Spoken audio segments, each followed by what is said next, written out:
Why is cycling the new back? Well, not really. It's been around for years. I think there's just a few cars around that might have pushed it to one side for a little bit, but it's back full force. This is one of my favourite cyclists of all time, Fausto Coppi, Italian, won the Tour de France in the period 40s through into the 50s and a number of other big races. Cycling's part of urban life. It's an amazing chance to help create livable cities.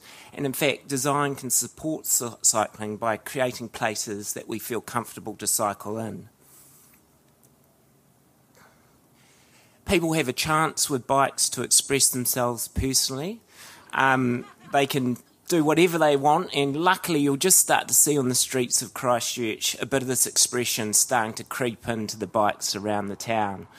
There's fixies, there's colourful things like this. This isn't in Christchurch, but you'll start to see these arriving, and a sense of style is creeping back into cycling. It was always there, especially in Christchurch.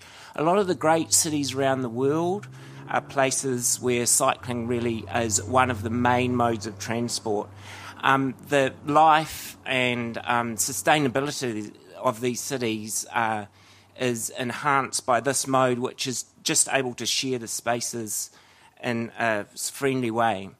You see an evolution on the all around the world of cycling culture, and really cycling and urban culture intertwine with a sense of style, panache, and actually fun.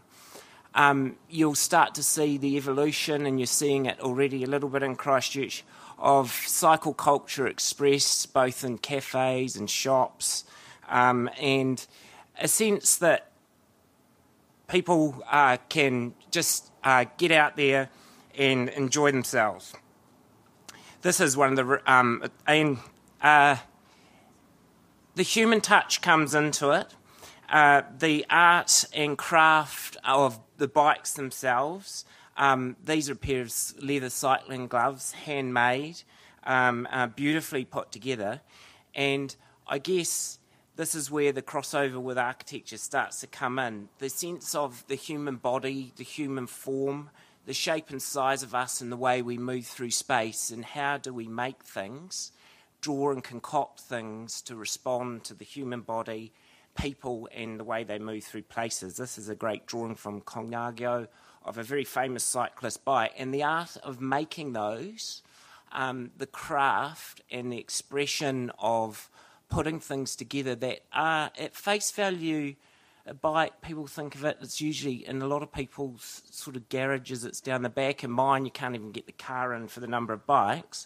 But it's something that actually is quite complex as well. It involves a lot of thought and design and a lot of technology, and to make some. But the best ones come together as something that is beautiful, desirable, functional, and in this case, very fast. There's a resurgence all around the world, and I think we'll start to see it in New Zealand, of the art of making bikes. And it goes right from high tech, carbon fibre this, carbon fibre that, I've got carbon fibre this and the other thing, down to sort of the craft of steel, the sanding, the making, in this case making some handlebars, which is that point of contact where someone can touch your bike. Design sometimes is around that single mind, that sense of focus, that one mind with a real sense of ambition and an idea. But in a lot of cases, design is also a highly collaborative exercise. The single mind, the idea is important, but the team and the sense of collaborative ideas working towards a common whole is both important in bike racing and in design. And in cities like Christchurch, you will not get a beautiful and well-made human city without collaboration. So right down to details, and the designer details are very, very important. This is a hub of a bike. For those that don't know, I happen to like it very much. It's one of the most durable brands in the world. This will ride for a very long time. And I guess that sense of quality, that sense of panache, is something that we like to bring to our buildings. My colleague Al Hood, I don't know if he's here tonight, but did this piece, the Koru Lounge here in Christchurch, and this is recycled Coke bottles folded like Japanese origami, but expressive of the Southern Alps on the ceiling. And it's that sense that there can be ideas, translated into details, and assembly of details start to build up something larger than the details themselves. So you would have seen a detail of this bike earlier, and assemblies of different parts that are thought and brought together in beautiful and elegant ways. The amount of thought that goes into bringing these sort of things together is incredible, and I guess that is a metaphor for explaining buildings, which a lot of people are overwhelmed by the scale and complexity. But essentially you're looking at a series of component parts working towards a greater, hopefully more beautiful whole. We work on things like where you touch the building, it's warm, and at a larger scale, bringing all of that together into one element, in this case, one of my favourite bikes. There's a sense of all these parts, but somehow they gel together into a whole that is actually beautifully thought through.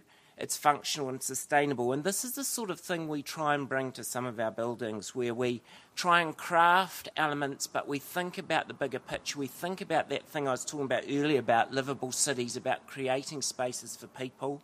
This happens to be on Lincoln Road, where we introduced, the one move we made here was introduce the first public plaza in Lincoln Road. The other thing about cycling, it's damn fun, and I reckon you should have a try. And I happen to race bikes. I've raced bikes for 25 years. I commute, I do this and that, and all sorts of crazy stuff on bikes. But I hope tonight I've tried to give a sense of that cycling is fun, get out there, do it. Encourage the council to build the cycleways sooner, not later. And the design's great too, and I've gone over time. Thank you.